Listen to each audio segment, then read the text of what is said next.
Hey, Hello. Mimi. Yeah, Hi. sorry, man. I think you need to wake up very early to me. Sorry, I'm feeling sorry. I think I'm exile from the state right now. I think I'm exile. Should I think somebody should post the link in chat. I just was expecting to see it posted there and then I found it within the thread, but I Let wonder me, if yeah, others are gonna miss that. Hang on, I'm yeah. gonna. Let me post it. Yeah, you are right. Totally right. Okay, I think Rob just did. Oh, you did? Yeah, like a few seconds ago. Reminder of our community meeting and so on. Yeah. Amazing. Yeah. Yay. You must have done it right after I was looking for it. I had to scroll back. Yeah, me Posted it. too. Me too. I um I right um I'm gonna respond with the link to here. I was going to do that, but yeah, go ahead. Hey, Okay. Mama. It is Zoom room 903-477-0934, right? Whatever I clicked Ooh, on. Yeah. Okay, hey, I let me think see. so. Yeah, I 3-4. think Yeah, okay. that's the one. Hopefully I did the right one. Let's Rob! see. Oh my gosh, you're back! Hey, Rob.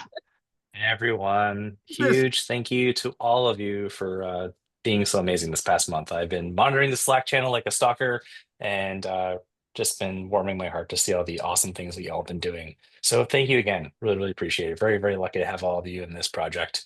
Yes, even you, Dan. Even you. With some exceptions, right?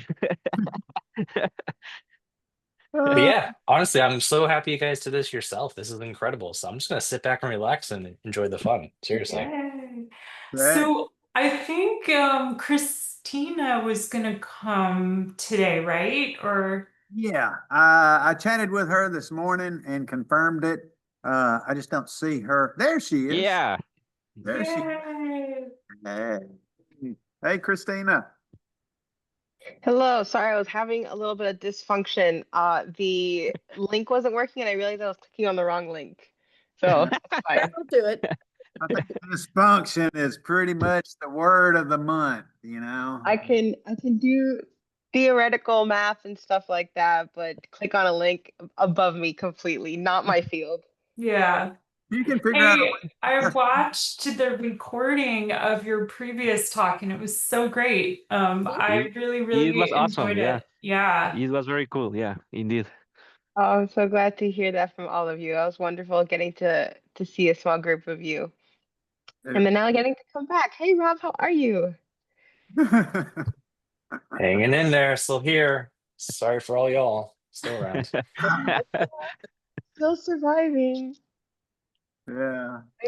I've been plugging away. I've been writing. I've been reviewing my persuasive writing materials, preparing for the CSSFP proposal, and then they extended to January. And I was like, okay, all that for nothing. So Nah, no, it'll keep till January. but if we make progress on it, then I have to rewrite it and add even more stuff so we can ask for more money. So, but it will keep. It will keep. But most of it will keep. The science doesn't change unless something radical happens. But you never know. Mhm. All right, let me find. Let me get my presentation open. Because there's two things going on here. So I have the presentation about Ruben, and then I have the Ruben first release of images. But these are the full high res. This was a 12 gigabyte presentation with 5 gigabytes of images on it. So I don't know where the 7 gigabytes come from. I wonder if it's like metadata or something. But the keynote presentation that I downloaded for this originally was just huge. Huge. Yeah, it was just huge. Great. Okie dokie.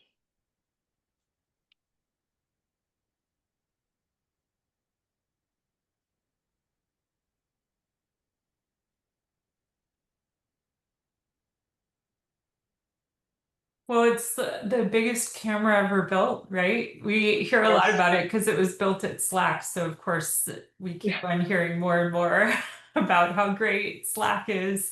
And there have been a couple of conferences on campus about using Rubin data, which is just a very overwhelming prospect, right? Because it is so enormous and you won't even be able to think about downloading it. It's all going to be cloud-based. And of course, when I heard that, I was like, just like Exotic. Because like you can use the images in the cloud for that as well. Yeah, and I will go a little bit into this, but as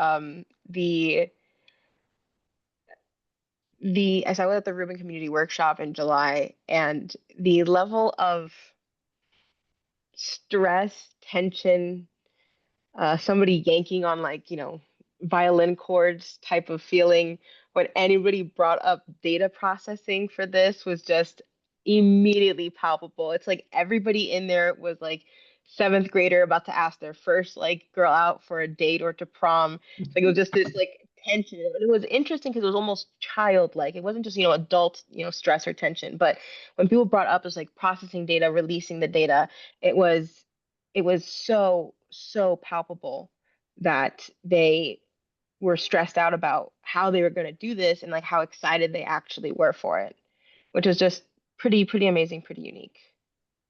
Well, yeah, I've told my students many times in the past, like, if you want to watch two astronomers get in a fight, ask them how to photometer a star. Like, the fireworks will immediately begin, like, after they start talking about it. Yeah, that is pretty accurate. There's no other way to go around that one. Hmm. Okay, I think I found everything, got everything loaded. Wonderful. And then the keynote. Is this the big one? This is not the big one.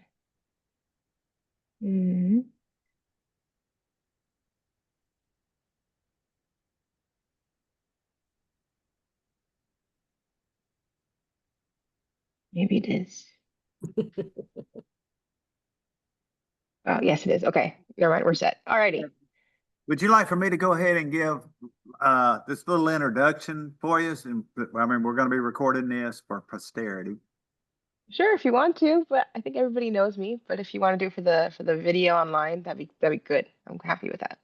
Okay.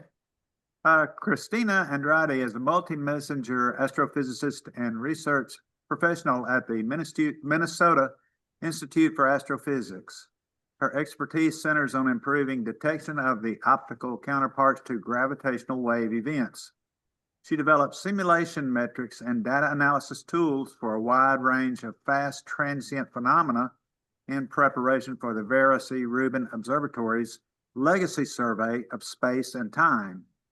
Christina also helps coordinate and lead the North American expansion of Kilonova Catcher, a citizen science project that unites amateur astronomers and professional researchers to identify the optical signatures of neutron star mergers.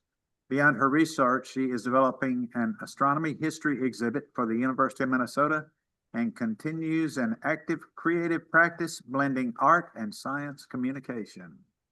So, take it away, Christina. Alrighty. So on June 23rd, 2025, Rubin held a worldwide event called The First Look, and it was the first release of images, professional images from Rubin.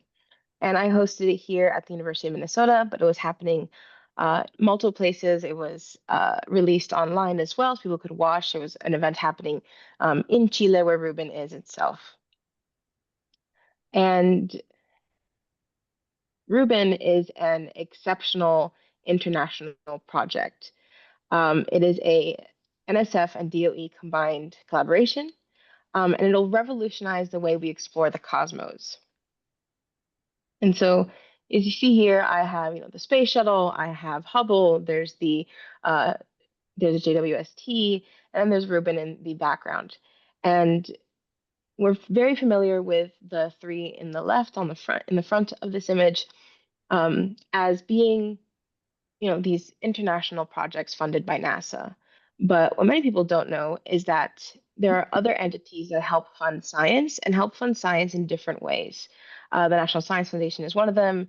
The Department of Energy's Office of Science is another. And it is through funding, it is through taxes, it is through, worldwide outreach and communication about science that continues to fund our understanding of the stars and the images that so many of us have as our backgrounds. Without science, without the advocacy for science, many of these wonderful images, many of these wonderful adventures that we all get to go on as children and as adults would not be happening. And so, what is the significance of these names that people keep saying? The Vera C. Rubin Observatory, the Legacy Survey of Space and Time. Well, the Vera C. Rubin Observatory is the name of the building as a whole. So everything from the mirrors, the telescope, the operation system, the building, the dome, everything is called the Vera C. Rubin Observatory. But its primary mission is called the Legacy Survey of Space and Time. And its duty is to repeatedly scan the sky for 10 years using the largest digital camera in the world. And it's going to create an ultra-wide, ultra-high definition time-lapse record of our universe. And this is the greatest cosmic movie ever made. But who is Vera C. Rubin? Dr. Vera C. Rubin is a cosmic trailblazer. She provided the first convincing evidence for dark matter, which she did not call it dark matter. And she was a huge advocate for women in astronomy. The Rubin Observatory is the first major U.S. observatory named for a woman. And so in this picture here, she's actually standing under the 2.1 telescope on Kitt Peak. This is where she did large-scale observations of the mass of our galaxy and was able to determine that, hey, for the speed we're going, there is not enough mass here to be powering that. What is this mystery? So she provided this evidence, this catalog, this series of observations was so significant to our understanding of this missing mass in our universe or dark matter. And so significance of Kitt Peak is that my team here at the University of Minnesota has an instrument till Wednesday on the 2.1 meter at Kitt Peak. And I did not know this when I first went to Kitt Peak to do in-person observations there. But there was this picture of her standing under it, and I'm like, that's Vera Rubin. They're like, yeah, and her fingerprints on the telescope, and there's this smear there. And I thought it was so cool that the research I had basically founded my career on, I was standing at the same telescope. I actually leave on Monday for Kitt Peak because we're moving an instrument, a spectral machine, off of the 2.1 meter and sending it to Germany. So where did this idea for Rubin for this observatory, and it's a very unique design, come from? So a lunch of scientists were all sitting down talking about what the ideal survey telescope would be, and they came up with this idea, and this was 27 years ago. And I know this because I was born in 1998. All right. And so it took 27 years, took almost 3 decades to go from a napkin sketch to a observatory, a full-scale standing observatory. And so, you have your observatory, but where are you going to place it? And environment is so important. And so, jointly funded by the U.S. National Science Foundation, the U.S. Department of Energy, the Office of Science, Rubin Observatory is located in the Cerro Pachón region, in the Coquimbo region of Chile. So Cerro Pachón is the mountain, it's the Coquimbo region. And it's located near a port city. This is to provide access to provide shipment and access to bring people in and out. It's a lot easier this way. There has been some issues regarding, light pollution. It is a port city in Chile. However, the Chilean president who gave I don't know his formal title, the director of Rubin, COVID actually, which is funny.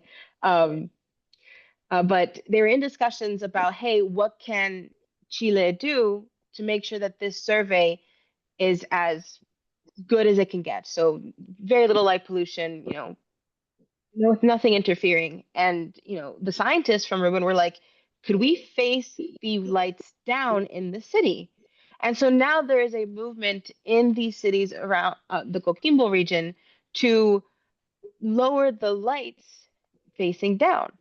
And so it's this light's no longer going to interfere with Rubin. It's going to improve the city. It's now infrastructure going into the city, improved infrastructure going into the city. And they're also going to change the frequency so it doesn't also disrupt Rubin's observations. And this is great. This is a phenomenal example that will hopefully spread across the world in cities that are near observatories. Not to mention it's better for animals as well. So amongst the fact that we're working really closely with the Chilean government, Rubin's mountaintop site has a long list of appealing qualities for ground-based observing. It's very high altitude, very dry air, the low levels of atmospheric turbulence. There's a very, very large number of days with clear skies. I think it's like almost 300 days of clear skies, so no storms. And so this means ongoing perpetual observations, which means we lose very little of what's actually going on in the universe. And fun story. Actually, I will hold the story about the strike until we get to the images later on. So Rubin Observatory technology. And so it's going to be 10 years of data, all right, collecting. And this is supposed to revolutionize the way we view the cosmos and astrophysics as a whole. How is it going to do that? And how did they know it was going to do that when they drew this on a napkin, all right, in some cafe? All right. And so what is the mission, reminder, of the Legacy Survey of Space and Time? And so we need a wide field of view camera. This camera has to take a lot of very good quality data. All right. It has to do this quickly. If we're going to capture, if we're going to make a recording of the universe, we're going to have to do it well. All right. We're going to have to do it fast. We don't want to miss anything. All right. And we also need this ability to see faint objects. And so Rubin is covering this entire southern sky. There is no equivalent in the northern sky yet, but there is Argus being developed at the University of North Carolina. All right. So here's a good example of how Rubin is going to be mapping the sky. So it's scanning it up and down, and in 6 photometric filters. What will be produced? 20 terabytes of data a night, transferred to the US, France, and the UK, and 10 million changes identified. That is a lot of information. All right. But how's it going to do this? And so the LSST camera is the largest camera in the world. It is a 3,200 megapixel camera. This is like 400 Ultra HD TV screens needed to display a single image. All right. The field of view is about 45 times the area of the full moon. You see the scale here. All right. And so Rubin is going to be scanning the sky, all right, every 3 days, 18,000 square degrees in 6 photometric filters. And the way it does that is called a cadence. So that temporal pattern, when it's going to be observing and when in which filter and how many times it's going to be coming back. Could somebody mute themselves? I'm getting a lot of feedback. I'm so sorry. I don't know who it is.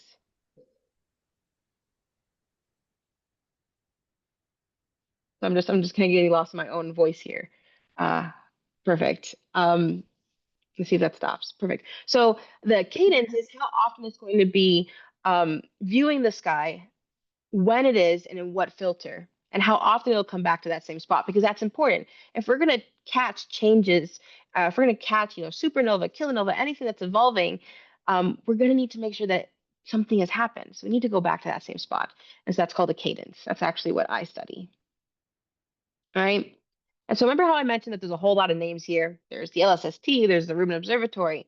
What is the telescope called? The telescope is called the Simui Survey Telescope. And what makes Rubin, besides its size or the camera size, so unique? The Simui Survey Telescope has a very, very unique design, and it's this donut shape, and it's very compact. So it has a 2-in-1 primary and tertiary mirror, the first of its kind. It has this donut design, so it's split on there's one here, there's one here, and there's another up here. All right, it's very compact, so it can quickly move 300 tons of steel and optical equipment, the mirrors, everything. All right, very quickly. And so it's automated with oversight. We're not going to let this thing, just freely go out and move it with its thing. All right. Donuts are also my thing. I respect that highly. All right. And this telescope has a very large aperture and very high reflectivity. So it's able to detect very faint objects, which is unique, especially for a ground observatory. And it has the largest convex mirror in the world at 3.5 meters.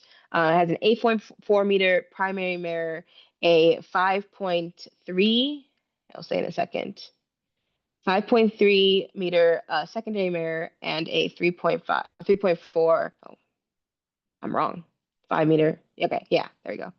I got my numbers mixed up. 8.4 meter primary mirror, all right. 3.4 meter secondary mirror, and a 5 meter inner surface, which is crazy. This is just a huge telescope. And this thing does move fast. I do have images or videos of the telescope moving, just so you can see just how fast this thing actually operates. And so we have this super sensitive instrument. We have this phenomenal camera. It's the largest of its kind. It has 2 of those, Guinness World Records, largest secondary mirror, largest camera. What is it going to be able to do with it? All right. So as I said before, it's going to repeatedly be able to scan the southern sky every 3 nights for 10 years. It has a wide field survey conducted with a fast cadence and 6 color filters. And LSST will build the most detailed time-lapse view of the cosmos ever generated. And here's a map of how it's going to be. Here's an example of how it's going to be mapping the sky over time. And so Ruben will be bringing the night sky to life. Ruben will be a discovery machine, detecting a treasure trove of asteroids and comets, pulsating stars, supernova, previously hidden stars and galaxies that we'll be able to see just because we will be able to clear out some of this dust and clouds as well. 10 years of science of data to help will help scientists unravel so many mysteries. And here's a great example of how difference imaging is going to be used to understand the transients that are occurring and differentiate between them. So the LSST has 4 key science areas that it's going to be focusing on. All right. Dark matter and dark energy. So Ruben is going to help us learn more about the nature and behavior and the impact of these anomalous forces in our universe. It's going to be taking a very detailed survey of our galaxy and be able to produce a map that is unprecedented and never seen before. It'll do the same thing for our solar system. So we'll be taking a solar system census. It'll be show us millions of new asteroids and comets and so much more. And as well, my favorite and my area of research is Ruben will be bringing the night sky to life, showing the changing sky. So all the transients that are happening above us.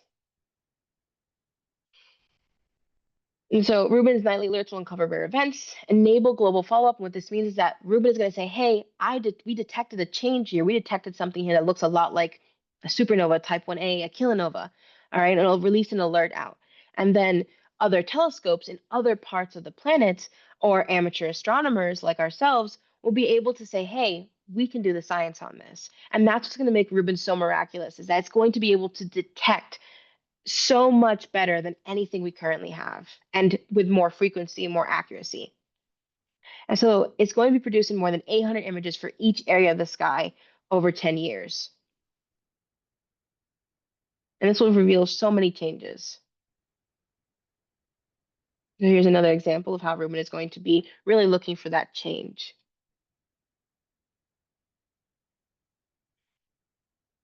And so with the work I do with simulating Ruben, the LSST is going to help us detect more of these fast transients. So supernova on the scale of millions, tidal disruption events from 100 that we currently have cataloged to 10,000. And then for kilonova, we went from 2 to maybe 50 to now into the hundreds of detected events. Igor Andrioni wrote a paper. He's also part of the Argus program in 2019 estimating this. And then I expanded the paper in 2025, and I'm doing even more work to understand, how can we really nail down the expectation that we're going to serendipitously detect kilonova. And we've improved these numbers greatly, even as Ruben's cadences have become much more refined and more accurate to the actual, behavior of a telescope on the ground. All right. So what are we doing with the Milky Way structure and formation? So Ruben's 10-year data set will catalog Milky Way stars and systems in unprecedented detail. It's going to create a 3D map 100 or more times larger than previous surveys have ever done, with data on billions of stars. And so the Milky Way will serve as a model for understanding galaxy growth and evolution. So if we understand our galaxy in greater detail, we'll now be able to understand other galaxies farther away with such detail.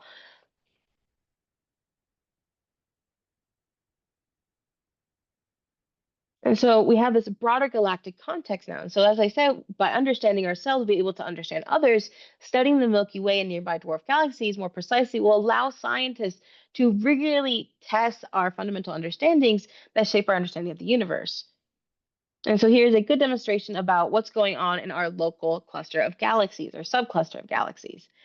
For those who may not know, the universe has not just, just even distribution of material, but it actually clusters like a neural network, like in your brain, in the same way of clusters of galaxies and interstellar matter. So dark matter and dark energy. I'm sure many of us are familiar with these terms, but for those who may not know or remember the difference, dark matter is this very, very low interacting force. All right, that does change how, on a cosmological level, how galaxies form and interact. And then dark energy is a force that's causing this universe to expand. And so Rubin's wide field of view and ability to detect faint objects will enable us to explore in more detail how at different stages of the universe's age, dark matter and dark energy played a part. And so even, at the beginning of our universe, atoms weren't atoms, electrons weren't electrons. The universe had to cool to be able to form atoms. And we're trying to understand what part dark matter and dark energy have to play in the evolution of our universe with greater detail. Because as much as dark matter and dark energy feel like, oh, this is a thing, we know exactly what it is, dark matter and dark energy is just a label made to drive scientists to actually understand what it is. All right. It's kind of like fruity little title for it. But Rubin will be able to tell us, we'll be able to detect lensing events and be able to study things or maybe detect more things like the bullet cluster, which helped us prove the presence of dark matter and dark energy.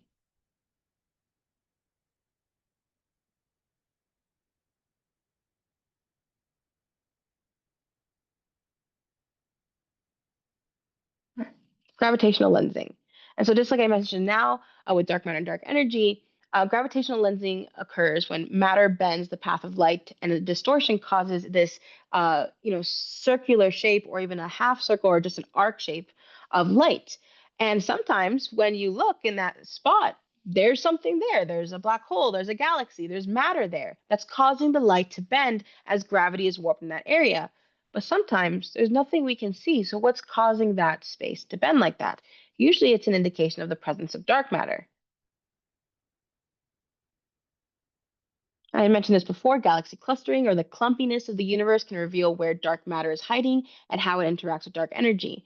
And so these void spots are just areas absent of matter that causes that absence of matter. All right. And this is denser areas of matter. And these denser areas of matter cause things to draw into it, kind of like when you have a hill and you roll a marble down it. It's going to go where it's going to go into the hole. If it's flat, it's just going to roll across. And so these areas where there's more matter causes a greater gravitational well, which means more things are going to be drawn to that space, literally. All right, the solar system census, I do have some really cool graphics for this, which I'll show at the end, because I usually use these slides on Google Slides, and Google Slides said, you're not adding anything in here from that presentation from Rubin because it's way too big. And I tried to record on my screen to make it more organized, but the quality went down. I wasn't going to do that to everybody. But the solar system census is actually really cool. So Rubin will expect to uncover millions of new solar system objects. Rubin's astro detection capability is going to be a game changer for planetary defense. There is a position called the Planetary Defense Officer. And while it isn't a bucket list item, if I was ever offered that position, I would not say no. If multi-messenger astrophysics ever fails, I'm coming to the dark side of exoplanets and our solar system, because that would be so cool. So studying our solar system will reveal key insights into how other planetary systems form and also give a greater insight into life in other parts of our galaxy and our universe. And so how do planetary systems form and how do we get here? So the solar system is our backyard and the only system we can really study up close. And we know from studying materials on our planet, asteroids and comets that have landed or that we have, sent things to, we know in a general sense that we formed from a, stellar nebula that collapsed. It formed our star.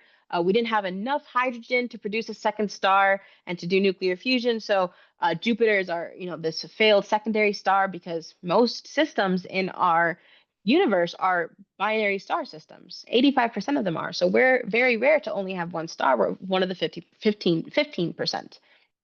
And so we want to understand in greater detail how this happens. So you can even go farther back. If you understand your solar system, you understand how much gas was in this area, you understand how much gas was in the general galaxy. And it's like, okay, what formed first, the chicken or the egg, right? Are black holes things that formed first in our universe? And so it drew all this matter there? Or did other stars and things form first, then create black holes? All right, did galaxies form or did something else form first? And so there is very much conflicting information and evidence out there for what came first, the chicken or the egg. Rubin has already discovered interstellar objects, 3I Atlas, for example, that everybody's talking about. Atlas is this really unique. It has this weird direction of tails. It's made out of some unique material. We know it's not from our solar system because of this. All right, but what is Atlas? And so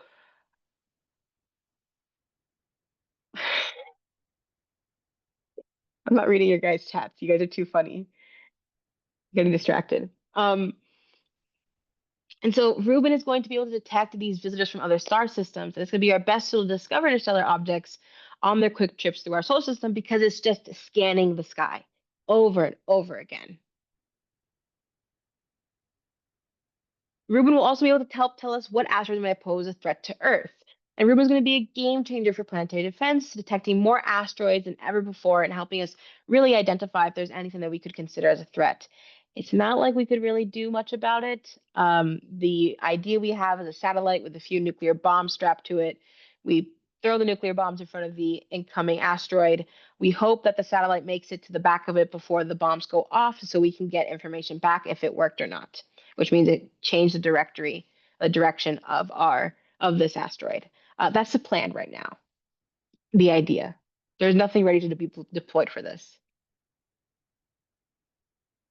All right, so now we're getting to my part of the world. All right, Rubin will also be operating as a target of opportunity telescope. Very little time will be dedicated to this over Rubin's lifetime or over the next 10 years. And what does target of opportunity mean? All right, target of opportunity means that yes, Rubin is doing this survey. It's constantly looking, constantly following a pattern, repeating the pattern, trying to capture as much as it can. But if there's something really interesting, something really unique, all right, a group of people across the world will have time awarded to them to say, hey, Rubin, stop. We want you to look at this. We want you to follow this. All right. And why this is so important is because you have now the best tool to view your science on the planet. All right. And so it'll be the best facility in the world for following up of high energy neutrino and gravitational wave events, which produce very faint and very fast fading events that is very difficult for other telescopes like ZTF, like Hip-Peak, to observe. And the significance of Rubin, which I haven't really highlighted, are the filters. And so Rubin has the largest set of filters in the world, U, G, R, I, Z, and Y, and this is in the optical range. Roman is in the infrared or near infrared, all right, and Hubble does a whole bunch of other stuff. And so with Rubin, we'll be able to really kind of look into a very specific part of science that while has been explored, has not been explored with this much capability or detail. And so Rubin will not only tell us more about what we do know and expand on it, but will also help us reveal new mysteries and lead to questions we haven't even thought to ask. We're going to be able to see so much, we're not going to know what to do with it. Unknown classes of objects, new transients, phenomena that challenge existing theories, and So much more. And so every time we look at the universe in a new way with a new tool, we make discoveries that we never could have predicted. Hubble and the JWST was able to see, you know, the pillars of creation with unprecedented detail, stellar nebula with unprecedented detail, see beyond clouds and dust, and Rubin will be able to do this in a whole new way.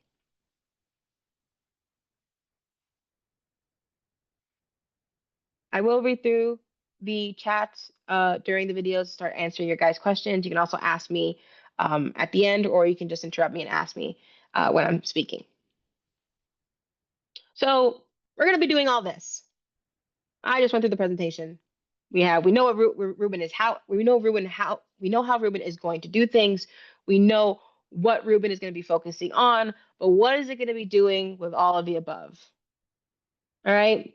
Rubin is going to be pushing data boundaries, the largest data set in optical astronomy that we have never before seen. We have no idea, all right, the exact way we're going to be dealing with all this data. All right, there's going to be a new 3200 megapixel image every 40 seconds, 20 terabytes of data every night, 500 petabytes generated by Rubin data processing over 10 years, trillions of measurements of billions of objects. 500 petabytes, to put to scale, is the equivalent of every piece of the written word in every language across human history put together, and then some. That's what 500 petabytes is. And so, how is Rubin going to be processing, communicating, sharing all of this data? All right. So data will travel from the observatory to Santiago, all right, then to SLAC National Accelerated Laboratory in California. SLAC will process the data. It'll identify changes and issue an alert for each one, up to 10 million per night. And then data is then sent to Europe for further processing after an embargo period. 30 days of commissioning, 80 hours in operation. And so what is the difference between alerts and data? So data usually means images, data points, light curves, all right? Alert is going to be saying, hey, we noticed this here. All right. It looks a lot like this. You should go and observe over here. And so there are brokers that are going to be disseminating all of this information. And so Rubin and many scientists, including myself and my team, are developing state-of-the-art algorithms that are going to help enable discovery, low latency detection. And so we have billions of objects, measured hundreds of times, thousands of 1 in a million events, are going to require fast, very robust algorithms that will keep up and interpret the deluge, the fire hose of data. All right. And so these prompt products are near real-time process data release within minutes to days. And so we have alerts within minutes, catalogs within 24 hours, databases of information about detected objects, and raw and processed images in about 80 hours available to data rights holders. That's a whole other project. But these 10 million alerts per night is just a tsunami of information. And at these commissioning, at the community workshops and stuff like that, there's real discussions of, can we release quality data at the time that the scientists need them? Because there's all this politics and financial aspects of running around. And it kind of came to an understanding that with the way things are going, things have been successful. Commissioning did not extend all the way through November. Commissioning finished at the end of October the way it should have. All right, Rubin is prepared to start sometime after the new year. All right, but with that success, with great power comes great responsibility, and there's a lot to do. There's a lot to handle. Is basically what I'm saying. We are overwhelmed with the fact that we have achieved this, and we have a lot to do to be able to produce quality information, produce quality images that we can build reliable science around, because there's so much to do. The steak is too buttery, the lobster is cooked too well type of vibe. All right. And so to manage all this, Rubin uses community brokers, and these are software systems that process and serve alerts to scientists. And scientists can access these alerts via broker websites, filter on their research area.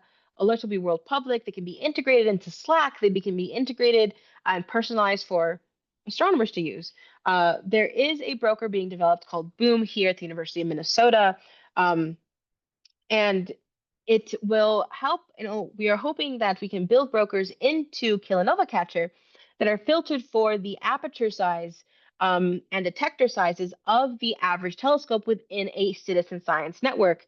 And so we're hoping to be able to filter these streams for our science, for our aperture size, so that we deliver quality alerts that our astronomers can then act on. And so just like with the recent binary neutron star merger event that happened 2 days ago, all right, we're hoping to be able to produce, quality support and collaboration and guidance to our astronomers so that they can really participate in this new age of science. And citizen scientists are so important. Amateur astronomers, citizen scientists, participatory scientists are so important to this new age of data astrophysics, and astrophysics as a whole. There is simply not enough scientists. There are simply not enough computers for, within our systems to be able to process all this information. And now is where we rely on these citizen scientists and people who are curious, who want to work with us to really participate. And so we need help analyzing images. And so Rubin has created its own citizen science platform. It's providing access to other citizen science platforms. There is a lot of conversation going around about how Rubin cannot see everything at all times. These alerts are going to be going out to people. Yes, observe the sky with us.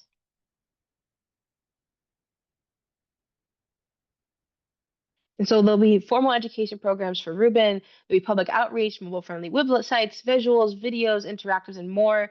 And then opportunities to contribute to Rubin research on Zooniverse as well. One of the founders of Zooniverse, Dr. Lucy Fortson, is just down the hall from me here. And we are so excited to be hearing about all the developments going on with Zooniverse for Rubin. Dr. Rubin once said, "Don't shoot for the stars. We already know what's there. Shoot for the space in between, because that's where the real mystery lies." I have been so excited to be a part of this project, to have my career founded on this. This is going to be a revolutionary stage in astrophysics, and especially for multi-messenger astronomers like myself who study gravitational waves.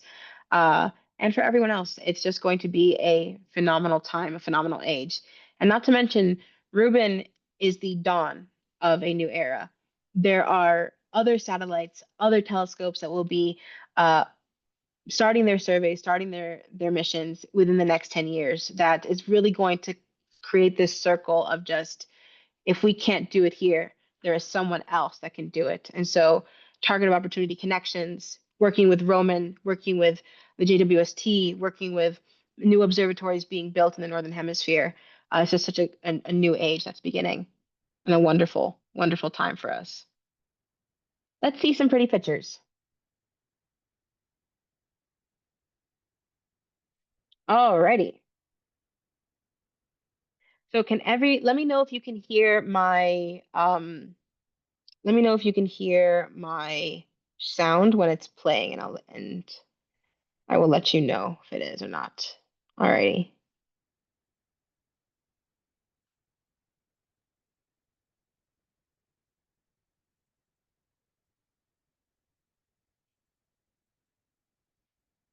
All right, can everybody see like an image, really pretty picture? Just Yep, one? yep. Alrighty. Yeah, I'm sorry. So primera luz, the first light. This is Rubin's cosmic treasure chest. And so this is the first set of riches coming from Rubin. It's a wealth of data. And in this image, this is the first image to be released.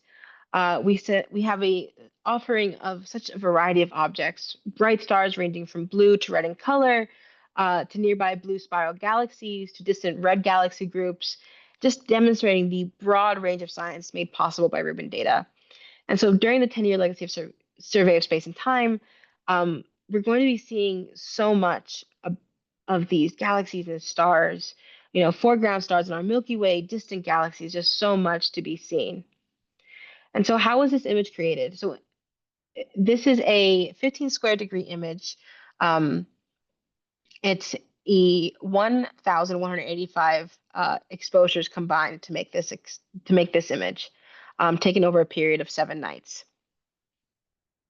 And so Rubin Observatory is the only astronomical tool in existence that can assemble an image this wide and deep so quickly. So the bright stars scattered throughout this image in the foreground belong in our galaxy. This was captured using the 3200 megapixel camera for Rubin. Is just absolutely phenomenal. And so this is a 5 gigapixel image. It combines 678 exposures taken in 7 hours. It was composed from about 2 trillion pixels of data in total. No other observatory is capable of doing this so quickly, so wide, and so much depth. The Trifid Nebula, this is the Trifid Nebula, also referred to as Messier 20. It's a super standout in the sky. It's bright. These colorful clouds of gas about 5,000 light years away. This is in the constellation Sagittarius. And what makes this image so striking is the combination of features here. It has this glowing pink emission nebula. It has this cool blue refraction nebula. These dark dust lanes surrounding it that split it into 3 sections, hence the name Trifid. And inside these areas are these new star formations. And they're blasting out strong winds and radiation, and it carves up all this gas around them. And it gives us this dramatic glimpse of how massive stars shape their surroundings as they're being born. And so below the Trifid Nebula in this image is the Lagoon Nebula, or Messier 8. It's another vibrant stellar nursery about 4,000 light years away. So this is, not the same area of space. You can actually spot the lagoon with just a pair of binoculars or a small telescope. At its heart is a cluster of young, massive stars, and their intense radiation just lights up this surrounding gas, and it heats it up and creates these swirling clouds and intricate patterns. And so the Lagoon Nebula provides scientists with a really great pace to study the earliest stages of star formation, how giant clouds collapse, how star clusters take shape, and how newborn stars start to reshape their environment. This is a closer look at the first image. So this is the region surrounding the Virgo cluster. And so on the upper left side, we have RSCG55. It's a group of interacting galaxies with trails of material between them, most likely from a merger. They can be, so below that is a barred spiral galaxy. On the right is the region around the spiral galaxy. And finally, at the bottom lies the single arm spiral galaxy NGC 4378.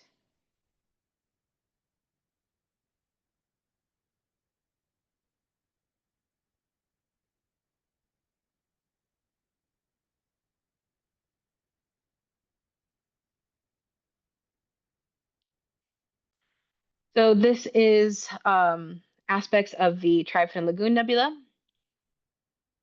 And so the Lagoon Nebula is a central pink kidney bean shaped area that spans much of this image. At the upper right is the open star cluster Messier 21. Beneath that is the star forming Trifid Nebula, known as Messier 20. And then further down is the open cluster Borchum 14. And to the bottom left of the Lagoon Nebula is the globular cluster NGC 6544.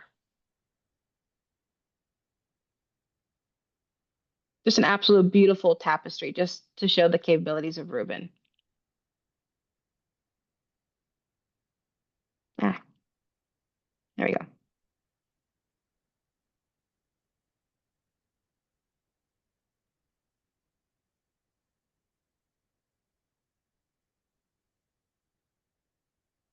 So here we have these sizable stars, really, really big stars. We have these sprawling galaxies and trailing effects. We're seeing the universe in motion as it ages all in one screen. And so Rubin transforms these seemingly empty pockets of space into glittering tapestries, just stunning visuals.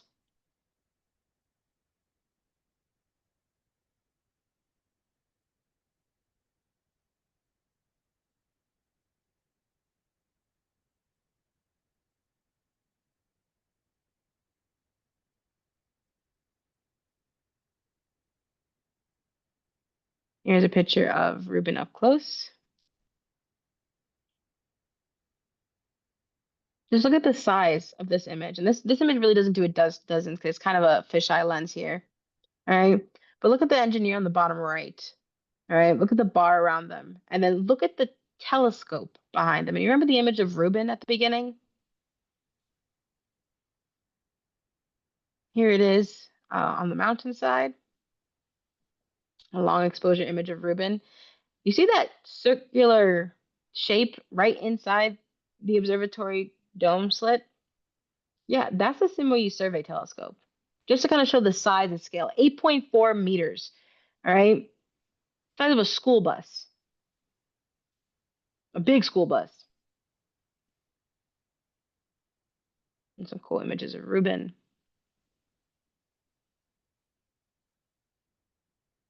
Here is the construction project director, Jelko Ivichik.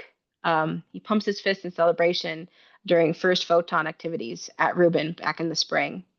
And his shirt is a collection of women in science and their names. Here is the everybody's reactions to the first photons, to the first light gathered by Reuben.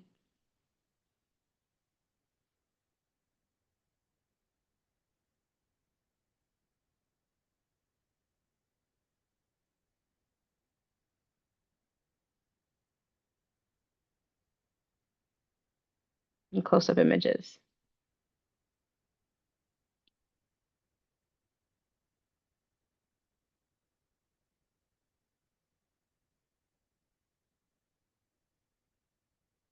And I'll send links to where you can find these images yourself at high res after the presentation.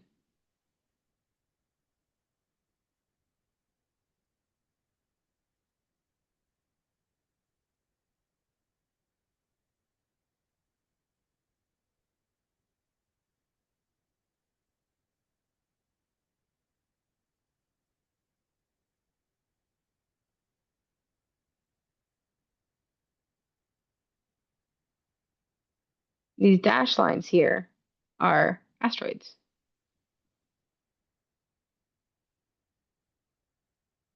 Here's Reuben here's the Simulate Survey telescope for scale.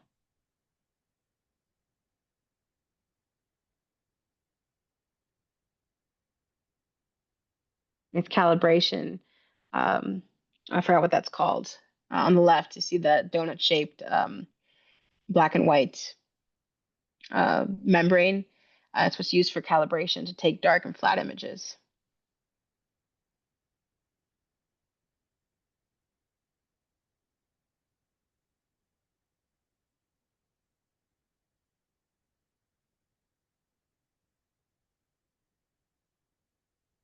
All right, let's watch some videos about Reuben.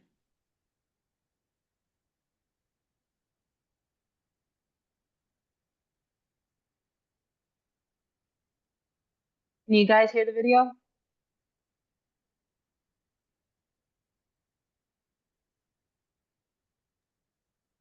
No audio. Hey.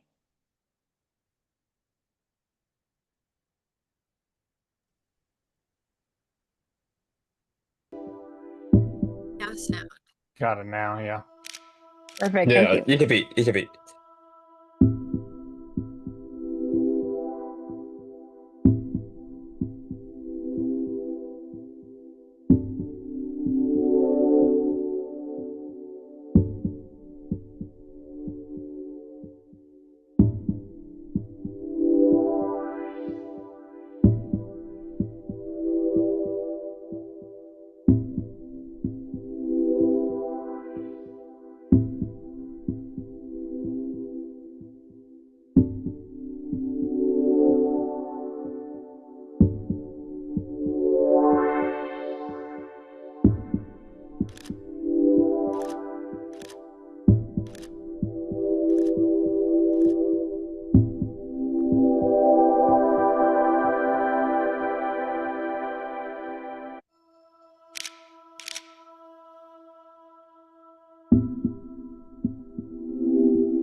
Oh, sorry.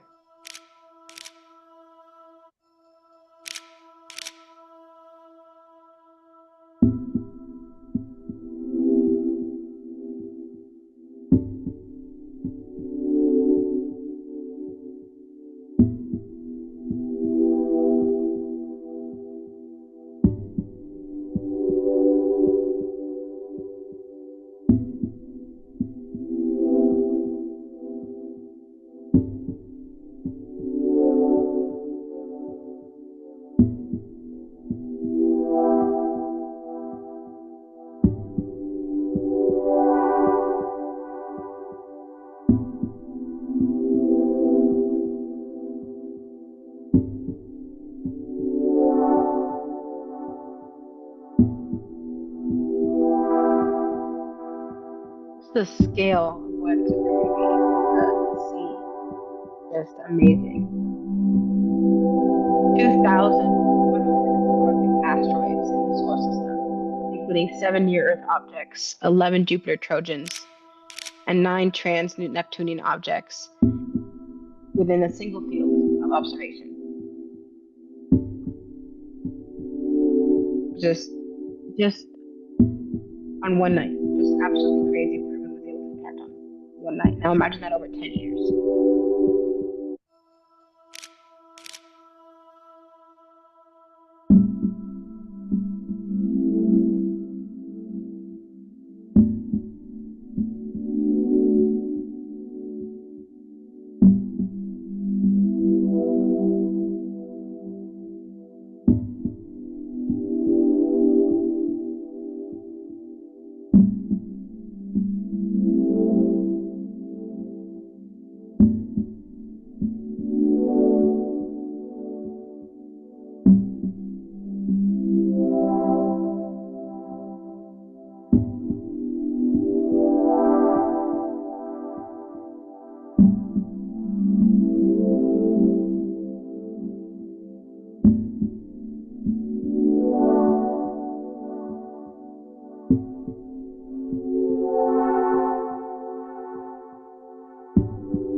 Just the scale.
High in the mountains of Chile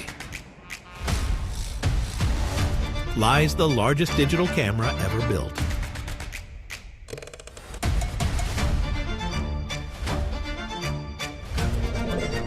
Named after the mother of dark matter.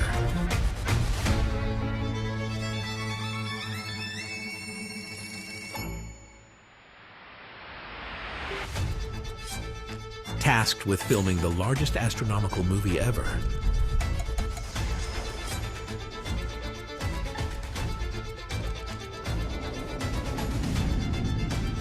Observing across space and time.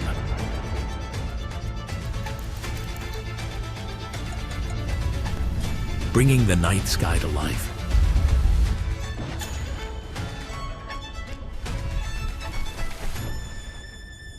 The universe awaits.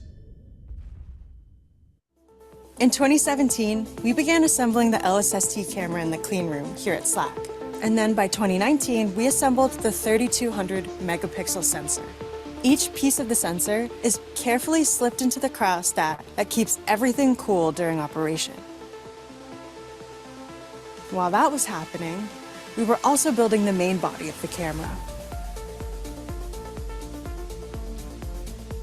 In 2021, we added the utility trunk, basically the camera's life support, handling refrigeration and electronics.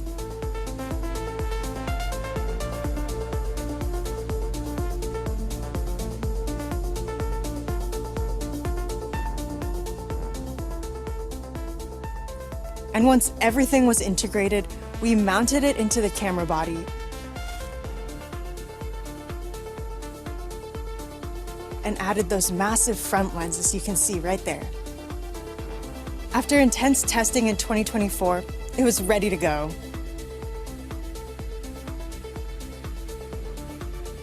We packed it up and shipped it off to Chile, all the way up to the summit on Cerro Pachon, the home of Rubin Observatory. And in 2025, with final testing done, we mounted it on the telescope.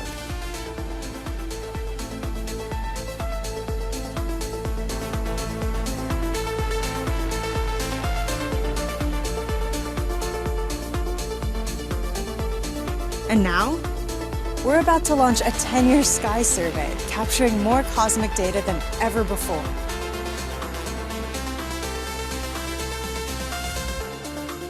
So be sure to follow along as we document this unprecedented journey.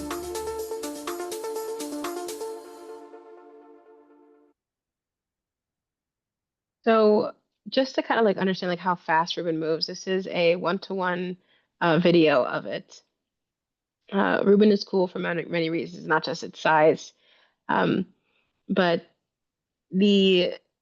so two things happened that were really cool when Rubin was getting built. So at the time that the camera landed, landed in the port city in Chile near Rubin, there was a trucker strike going on. And when the people found out what was arriving from the story I was told, the truckers parted off the highway, and the Chilean State Patrol, or the equivalent, helped drive up or helped lead the parade of the camera up to the telescope for us, for the scientists, because everybody there was very much aware of what lies thousands of feet above their head, which I think is such a cool and very human story, and how connected we all are with this medium, this astronomy study, this science.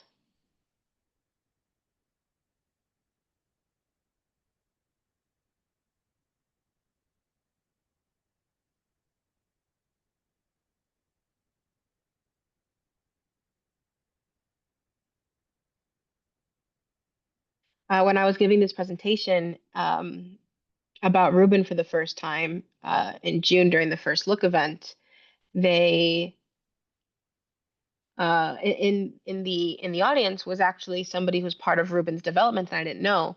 So when they were still trying to build the camera, and they wanted to stay ahead of the curve, ahead of the technology at the time, they asked optics engineering firms across the country to kind of put in like, hey, see what you can develop. Hey, we'll pay you to like see, we're looking at this, we're talking about this.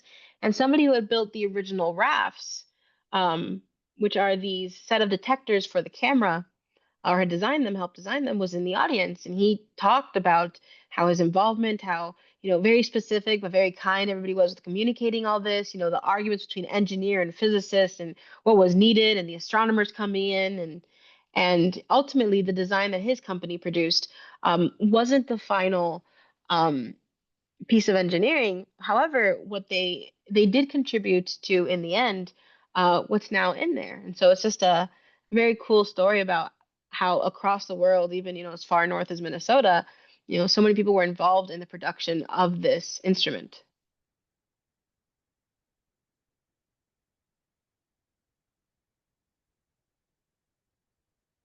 And that is the Rubin Observatory.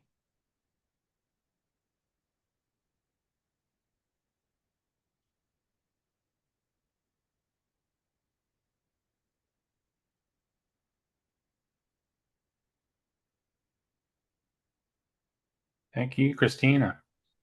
No problem. Trying to read through everybody's comments. Yes, do I have any questions before I go?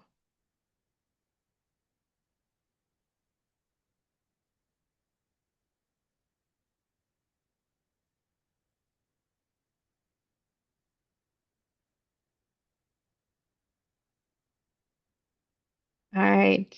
Oh no, I enjoyed the chat comments, and that's great. Always love interactive audiences, and I think it was wonderful. Thank you guys so much for being a great audience. I got Thank a you, question if you have a minute. Christina. We appreciate it. No, thank you, Anthony, and thank you, Rob, for allowing me to speak for you guys again. I always enjoy talking to this group.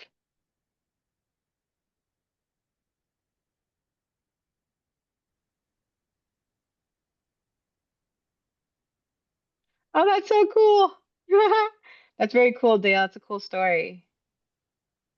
Oh, yes. Let me get the image, the link to the images for you guys. One moment.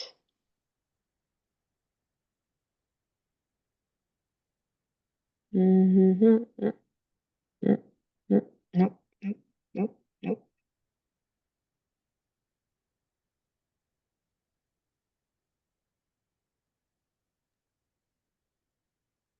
Well, believe it or not, we're usually a bit more talkative after everybody else's presentations.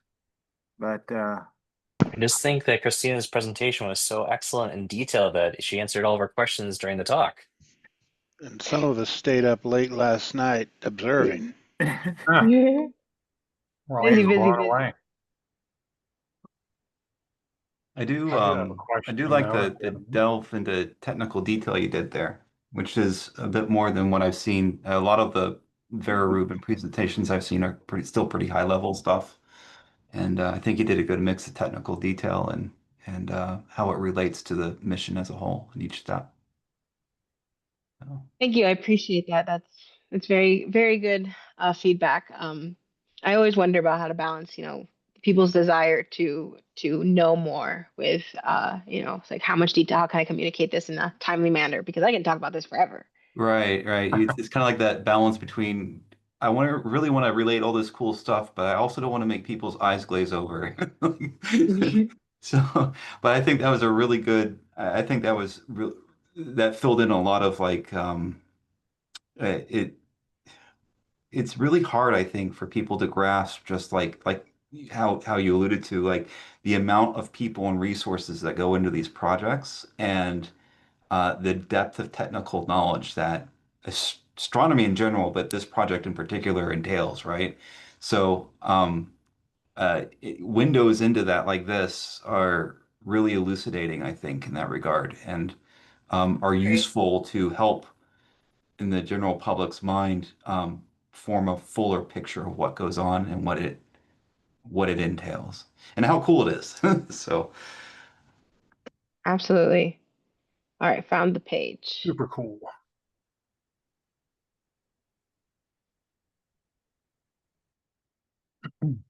With that The- 10-year visualization, is it intended to be scientifically accurate, educational, artistic, a mix of all of that? And is it going to be updated like daily, monthly, yearly, or all the way at the end? We get it all in one shot. So data releases are going to occur in um, there was supposed to be one a few months after the LSST begins, but we don't think we're going to be getting so like in this coming summer. But now we don't even think we're going to get that one, just because they don't think they can produce quality images in that time or be able to process all those images in that time. So we're looking at like another year, another 18 months. So maybe like next Christmas or something like that, before or afterwards, before we would get a data release. We might get a data preview next summer, but maybe not. Like everything has been shifted, like almost Yeah. 2 years. Makes sense. Is there a Which is public website for your event broker that you're working on it? for Boom. Yeah.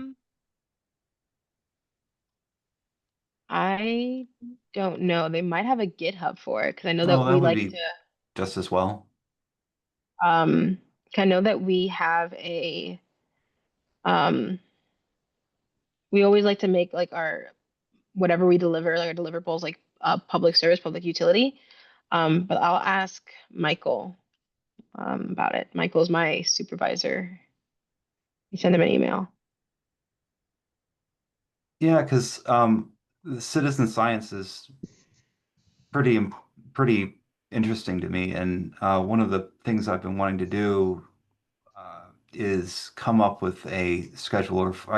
One of the apps I code in is Nina, and it has a plugin interface where one of the things I want to make is a kind of a scheduler for these types of events. So as soon as an event is emitted by one of these brokers, the scheduler can stop at the whatever else the telescope is doing, and run a predetermined program on this event, right? Like Sloan filter exposures for X amount of time, and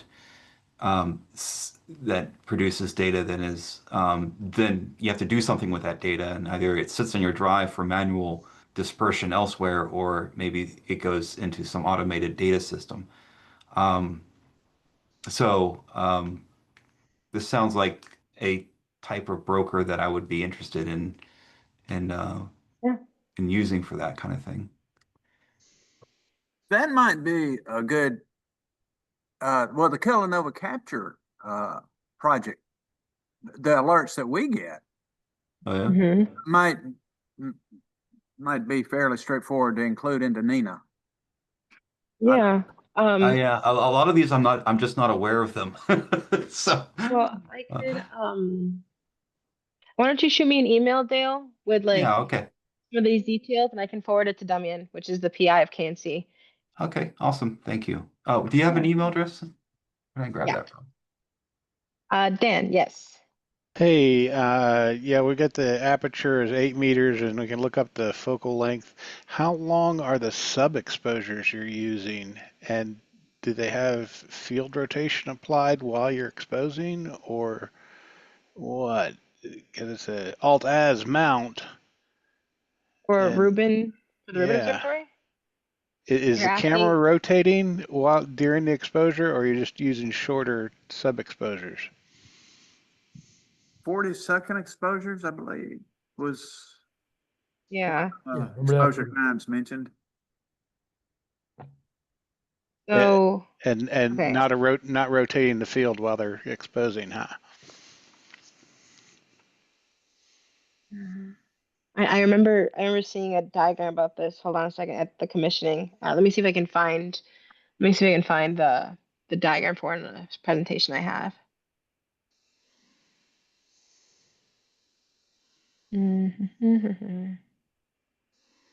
Unfortunately, I can't show the presentation I'm looking for, but I can talk about it.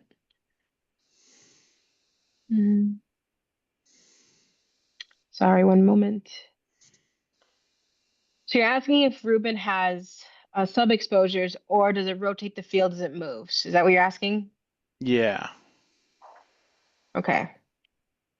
you got to do one or the other. Yeah. I think actually, do I have that saved? I have to think that they have derotation on the camera. Yeah. Digitally doing it in software rather than No, in. or I meant like they're physically So rotating the Rubin camera. uses pairs of short sub exposures for its observations, and does not rotate the field of view. Does Like in order to compensate for field rotation, but the primary strategy involves rapid repeated imaging of the same field. okay. Short sub exposures then. So Okay. short sub exposures, rapid slew, wide field of view. So it's like a sea star, a big sea star. Yeah. Well, yeah, what is the pixel scale on this? I wonder then, because if the pixel scale is large enough, then they have some breathing room there. No, I mean arc seconds per pixel or whatever.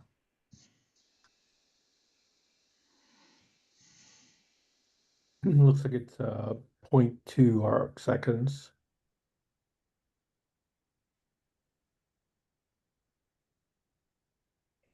So I think it's so point. I think it's actually yes to both. Hold on a second. So Ruben takes pairs of back-to-back 15-second exposures for like rejection, and this pair is called a visit. So each visit is composed of two sub-exposures. And so the camera does have a rotator integrated with the camera hexapod. Um, and so this enables like very precise image derotation during exposures. Um, but without that rotator, the field would rotate during tracking. There are also some dithering patterns apply between visits. Right. Yeah. And so both spatial dithers and rotational dithers. One second, I'm trying to read my scribbles that I then took pictures of right now. You guys ask great questions, you really do. So the sequences point at fields, rotate camera to desired angle, take first second exposure, take second 15-second exposure, slew to the next field with new dither offset, possibly new rotation angle, repeat. And the telescope can slew the 3.5 degree field of view and settle in just 4 seconds. Very interesting. Yeah, something that large settling in 4 seconds is impressive. Yeah. That big, yeah. Yeah, I got to I go hope to do. clean a dead bug off the primary mirror of my telescope before tonight. So Oh it's like stuck no. on there. Speaking Some of of that, the I saw one of the early movies of the camera when it was delivered to Vera Rubin was it was a person using a CO2 to clean the front glass of the mirror. yes. Oh, yeah. I found the vendor of that. All right. And so they're actually not very expensive systems. It's getting the CO2 that's the expensive part. And so yeah, you can get that commercially, and it's not very expensive. The apparatus itself, if you need to clean the bug off your primary mirror and anything else that's on it too. Well, I am taking an airplane trip, so I can just take the CO2 out of the life vest under my seat. So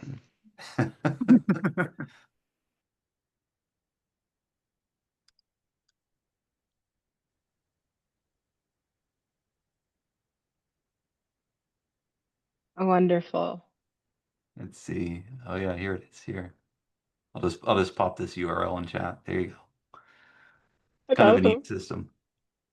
But Yeah, they had so many issues. Like everything with like putting the telescope together and stuff like that was just like done really well. But the heating and like the cooling for the like just running the dome and the telescope itself, like that's what they were kind of like worried at because it creates noise right. for the detectors. That's what they were having trouble with at the end of commissioning or for during commissioning, which was mid-September to mid-October and extended into end of October. Like electronic noise? Like electrical noise? Or From more like heat coming off of the heat sinks. There was an issue with the heat sinks, I believe, what I oh, remember. okay. Okay. Huh. Or not on the telescope itself, but the ones just adjacent to it for like so for the dome or where the heat is transferred away from the telescope. Oh, gotcha. Okay. Oh, so like that might get like recirculated into the field of view of the telescope or something like that. Yeah. Yeah. Okay. That's actually even on some amateur setups that's a consideration too. Hmm. Um, especially you get the standing wave current coming up past the telescope and invading. I was working at the 100-inch in Mount Wilson last year, and we encountered two currents doing speckle interferometry there. Yeah. And so the second time around, we had to bring in these huge blowers just to disrupt that boundary layer over the and disrupt that column of warmer air going up through the truss. Yeah, that's always heat waves and heat and is always a big thing in enclosed observatories like that. Yeah. Oh, it really is just there's so much to building. The engineering is just an absolute feat. It is as much an art form as it is a science, just the level of detail. And I could do a whole presentation on just what I learned at the community workshop, just what's needed to produce these images and why there's going to be delay for the first 2 years of the survey for images, and like they have to create templates for these images, and it's just there is so much to do because it's been done, it's been created, it's been engineered so well. Right. And it's pushing a lot of new usage Yep. boundaries. Like you can't use disseminating 20 terabytes of information every day um, Crazy. is crazy. So you have to come up with new ways to consume and use that data and distribute it. And some of these ways, they just don't come into clarity until you have people actually trying to do it, that you see where the pain points are and need to come up with something to address it. Yeah. Yeah, cool. Alrighty. Do I have any more questions? I do have a meeting in like 9 minutes. Oh, thank you very much. No. Yeah, if you guys have Thank you, any email, if you guys have Christina. any questions, please feel free to if you didn't get my email, to ask Anthony for it, or shoot me an email. I'm happy to continue these discussions. Happy to continue Zooms, like off time. Happy to have these discussions. I enjoy your guys' company so much. We really appreciate it, Christina. No All right. problem. Have a good night, guys. Enjoy.